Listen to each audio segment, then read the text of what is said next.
ശരിക്കും നമുക്ക് ഏറ്റവും കൂടുതൽ എനിക്കൊരു അത്ഭുതമായിട്ട് തോന്നുന്ന ഒരു കാര്യമാണ് നമ്മളെ ഉറക്കം എന്ന് പറയണത്. ഞാൻ അതെ, അതെ. വിചാരിക്കാറുണ്ട് ഇങ്ങനെ എല്ലാ കാര്യത്തെക്കുറിച്ചും നമുക്കറിയാം ഉം, എന്ന് നമ്മൾ വിചാരിക്കുമ്പോഴും, ഉം. സയൻസ് ഇത്രയും അഡ്വാൻസ്ഡ് ആയിട്ടിരിക്കുമ്പോഴും, മരണത്തെക്കുറിച്ചോ ഈവൻ ഉറക്കത്തെക്കുറിച്ചോ എനിക്ക് തോന്നുന്നില്ല ആവശ്യത്തിന് റിസർച്ചോ അല്ലെങ്കിൽ സാധാരണക്കാർക്ക് മനസ്സിലാവുന്ന പോലെയുള്ള നോളജോ ഉണ്ടെന്ന്. ശരിക്കും ഒരു പാരാസൈക്കോളജി ഒക്കെ പ്രകാരം എന്താണ് ഈ നിയർലി ഡെത്ത് എക്സ്പീരിയൻസ്? ചില ആൾക്കാർ പറയാറുണ്ടല്ലോ, ഇപ്പോൾ നമ്മൾ എന്തെങ്കിലും ഒരു കോമയിൽ ആയിപ്പോയി, ഉം, അല്ലെങ്കിൽ ഉം. ഒരു സെഡേഷനിലായ സമയത്ത്, അല്ലെങ്കിൽ ഒരു ഓപ്പറേഷൻ കഴിഞ്ഞപ്പോൾ ഞാനിങ്ങനെ ഒരു ടണലിൽ കൂടെ പോകുന്നത് പോകും. പോലെ എനിക്ക് ചില ഫീൽ ആൾക്കാർ ചെയ്തു. വെളിച്ചത്ത് കൂടെ പോകും. അങ്ങനെ പറിച്ച് ഒരു ലൈറ്റ് ഹിറ്റ് ചെയ്തപ്പോൾ ഞാൻ ഹിറ്റ് ചെയ്ത് പോകും. എണീറ്റു എന്നൊക്കെ ചിലപ്പോൾ ആൾക്കാർ പറയാറുണ്ട്. ശരിക്കും ഇതിനൊക്കെ എന്തെങ്കിലും എൻ്റെ ക്യൂരിയോസിറ്റിയും ക്യൂരിയോസിറ്റി അത് കൂടെയാണിത്. മനസ്സിലായി. അത് നല്ലൊരു ചോദ്യമാണ്. പക്ഷേ ഇതെന്താ സംഭവംന്ന് വെച്ചാൽ ഇപ്പം നിയർ ഡെത്ത് എക്സ്പീരിയൻസ് എന്ന് പറഞ്ഞാൽ നമ്മൾ മരണത്തിൽ നിന്ന് അങ്ങോട്ട് നമ്മളെ ജീവൻ വിട്ടുപോയി. അപ്പോൾ അവർ കാണുന്ന കുറേ കാഴ്ചകൾ ഇതൊക്കെയാണ് പറയുന്നത്. ഇതിൽ ഈ ടണലിലൂടെ സഞ്ചരിക്കലും വെളിച്ചത്തിൽ കൂടെ സഞ്ചരിക്കുന്നതും എല്ലാവർക്കും കോമൺ ആയിരിക്കും. ആ. പക്ഷേ അപ്പുറത്ത് കാണുന്ന സംഭവങ്ങൾ ഡിഫറൻ്റ് ആയിരിക്കും. ചില ഓ. ആൾക്കാർ ചില പൂന്തോട്ടം കാണും.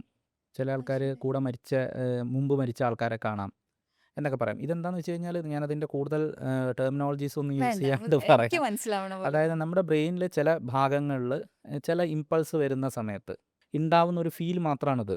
അതായത് ബ്രെയിനിലുള്ള കെമിക്കൽസിന്റെ ഏറ്റക്കുറച്ചിൽ കൊണ്ട് വരുന്ന കെമിക്കൽസ് അല്ല, നമുക്ക് ബ്രെയിനിനകത്ത് ന്യൂറോൺസിന്. ന്യൂറോൺസ് ട്രാൻസ്മിറ്റേഴ്സ് ആ. ആയിട്ടുള്ള ആ. ഇലക്ട്രിക് എനർജീസ് ഒക്കെ ഉണ്ടല്ലോ. ഇത് ഇമ്പൾസ് ഇത് നമുക്ക് ശരിക്കും ഇലക്ട്രോഡ് വെച്ചിട്ട് ബ്രെയിനിൻ്റെ ചില പർട്ടിക്കുലർ പാർട്ടിൽ ഇത് കൊടുത്തു കഴിഞ്ഞാൽ ഇതേ ഫീൽ ഉണ്ടാക്കാൻ പറ്റും. ഓ. ആ. അപ്പോൾ ഇതേ സംഭവം നമുക്ക് ഹിപ്നോതെറാപ്പി ചെയ്യുന്ന സമയത്ത് അതിനകത്തും നമുക്കിത് ചെയ്യാൻ പറ്റും. അതാണ് ഈ പാസ്റ്റ് ലൈഫ് റിഗ്രഷൻ പോലത്തെ കാര്യങ്ങളിലൊക്കെ ചെയ്യുന്നത്. പക്ഷേ അവിടെ നമ്മൾ ഇത്തരത്തിൽ ഇലക്ട്രോഡ്സ് അങ്ങനത്തെ കാര്യങ്ങളൊന്നും യൂസ് ചെയ്യുന്നില്ല. പക്ഷേ നമ്മളെ ബ്രെയിൻ വേവ്സിനെ ചില പർട്ടിക്കുലർ ഇതിൽ കൊണ്ടുവന്നിട്ട് അതേ ഒരു എഫക്റ്റ് നമുക്ക് ബ്രെയിനിൽ ഉണ്ടാക്കുന്ന സമയത്ത് ചില ആൾക്കാർ പൂർവ്വജന്മത്തിൽ പോയി അങ്ങനെ റെക്കോർഡിക്കലൊക്കെ കണ്ടുവച്ചിട്ടുണ്ട്. അത് ശരി. ഇത് പാസ്റ്റ് ലൈഫ് പോലെ തന്നെ ഫ്യൂച്ചർ പ്രോഗ്രസിങ് തെറാപ്പി എന്ന് പറഞ്ഞിട്ട് ഒരു സാധനമുണ്ട്. ആ. ഫ്യൂച്ചർ ലൈഫ് പ്രോഗ്രഷൻ എന്ന് പറയും. ആ. അതായത് നമ്മൾ ഭാവി കാണുന്നത്. ആ. അതായത് നമ്മൾ ഇനി അങ്ങോട്ടുള്ള ജീവിതത്തിൽ അതായത് എങ്ങനെയുണ്ടാവും പ്രവചനങ്ങളൊക്കെ പറയുന്ന പോലെ അല്ല. അതിനെ ചില ആൾക്കാർ പ്രവചനത്തിന് വേണ്ടി യൂസ് ചെയ്യുന്നുണ്ട്. ഓക്കെ. അവിടെയാണ് ഇതിൻ്റെ സംഭവം. ഇത് യൂസ് ചെയ്യുന്നിടത്തുള്ള കുഴപ്പമാണ്. ആ.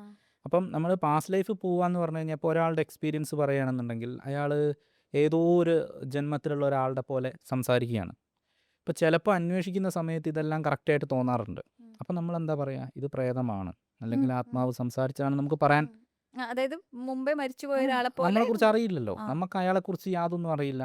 അപ്പോൾ ഈ പറഞ്ഞ പോലെ ഒരാൾ മുൻപുള്ള ഒരാളെ എങ്ങനെ കണ്ടു, അയാളെക്കുറിച്ചുള്ള ഡീറ്റെയിൽസ് എങ്ങനെ പറഞ്ഞു എന്നുള്ളത് ചോദിച്ചാൽ ഈ ഞാൻ നേരത്തെ പറഞ്ഞല്ലോ എപ്പിജനറ്റിക് ആയിട്ടുള്ള ആ. ട്രോമാസ് ആ. ട്രാൻസ്ഫോം ചെയ്യുന്ന ചില കാര്യങ്ങളുണ്ട്. അപ്പോൾ ഈ ട്രോമകൾ ട്രാൻസ്ഫോർമേഷൻ ആകുന്ന സമയത്ത് ഒരിക്കലും ഇവരുടെ കഥയോ ഓർമ്മകളോ അല്ല വരുന്നത്. അങ്ങനെ ഒരിക്കലും ഓർമ്മകളേക്ക് ട്രാൻസ്ഫോം ആയി വരില്ല. ആ. ആ ട്രോമ അനുഭവിച്ച ഒരു പെർട്ടിക്കുലർ ഫാക്ടർ ആ. അല്ലെങ്കിൽ ഒരു പാർട്ട് അത് മാത്രമേ കയറി വരുള്ളൂ. ഇത് ട്രിഗർ ചെയ്യുമ്പോൾ നമ്മൾ ഒരുപാട് കാലമായിട്ട് കണക്ട് ചെയ്ത് വെച്ച പല നോളജുകളുണ്ട്. ഇപ്പോൾ ചില ലാംഗ്വേജിൽ സംസാരിക്കും. ഇപ്പോൾ ഞാൻ ചില സ്ഥലത്ത് പാസ്റ്റ് ലൈഫ് തെറാപ്പിയൊക്കെ ചെയ്യുന്ന സമയത്ത് റിഗ്രഷൻ ചെയ്യുമ്പോൾ ചില ആൾക്കാർ തമിഴൊക്കെ പറയും. ഉം. അത് കറക്റ്റായിട്ടുള്ള തമിഴായിരിക്കില്ല. ഉം. അപ്പം കറക്റ്റ് തമിഴ് പഠിച്ച ഒരാൾ അങ്ങനെ പറയാൻ പാടില്ലല്ലോ, തെറ്റിച്ച് പറയരുതല്ലോ. ഉം. ഇവർക്ക് പല സ്ഥലത്തുനിന്ന് തമിഴ് നോളജ് കിട്ടിയിട്ടുണ്ടാവും, ഫിലിമിൽ നിന്ന് കിട്ടിയിട്ടുണ്ടാവും, പല സ്ഥലത്തുനിന്ന് കിട്ടിയിട്ടുണ്ടാവും.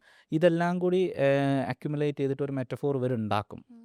ഒരു ചിത്രം. ഇത് ഇവരുടെ തന്നെ സബ് കോൺഷ്യസിൽ ഇവരറിയാതെ കിടക്കുന്ന സബ്ലിമലി പെർസീവ് ചെയ്ത പെർസീവ് കാര്യങ്ങളാണ്. ചെയ്ത കാര്യങ്ങൾ ഇവർ ഒരു പിക്ചറായിട്ട് കണ്ട് പറയും. പക്ഷേ ഈ ട്രോമ ഫാക്ടർ അവിടെ കിടക്കുന്നുണ്ടാവും. അതായത് ഇവരെ ട്രിഗർ ചെയ്യുന്ന ഒരു ഫാക്ടർ ആയിരിക്കും അത്. യെസ്. പൂർവികരായിട്ട് കുറേ സപ്രസ്ഡ് ആയിട്ട് കിടക്കുന്ന ചില സാധനങ്ങളുണ്ടാവും. ഈ സാധനം ഉള്ളിൽ കിടന്നിട്ടാണ് ഇവരിത് പറയുന്നത്. ഇത് തന്നെയാണ് പൊസഷനായിട്ട് പുറത്ത് പ്രേതമായിട്ട് നമ്മൾ കാണുന്നത്. പൊസഷൻ അറിയാമല്ലോ. ആ. അപ്പോൾ നമ്മൾ വേറൊരു സംഭവത്തിനെ കാണുക, ആ.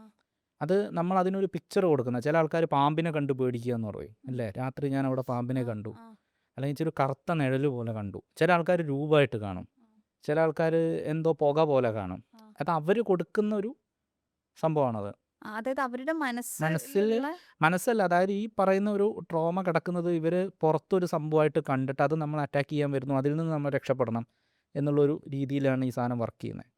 ബേസിക്കലി നമ്മുടെ ബ്രെയിനകത്ത് അമിഗ്ഡല എന്ന് പറഞ്ഞിട്ടൊരു സംഭവമുണ്ട്, ഉം. ഉം. കേട്ടിട്ടുണ്ടാവുമല്ലോ. നമ്മുടെ ഫിയറിനെ കൺട്രോൾ ചെയ്യുന്നത്. ഇത് ശരിക്കും നമുക്കിപ്പം ഞാൻ പറയാം, അപ്പം മാമിനൊരു അബാൻഡൻ ഇഷ്യൂസ് ഉണ്ടായെന്ന് വിചാരിക്കുക സപ്പോസ്. അപ്പോൾ എന്ത് ചെയ്യും ഈ പരിപാടി, ഇനി ഒരു ഏരിയയിൽ നിന്നും എനിക്കിങ്ങനെ ഒരു പ്രശ്നം ഉണ്ടാവരുത്. ഉം. കാരണം അന്ന് എനിക്ക് എന്ത് പറ്റി, ഞാനിത് അനുഭവിച്ചപ്പം ഭയങ്കരമായിട്ട് ഞാൻ വേദനിച്ചു. ഉം. അപ്പോൾ ഇനി ഞാൻ വേദനിക്കാൻ പാടില്ല ഉം.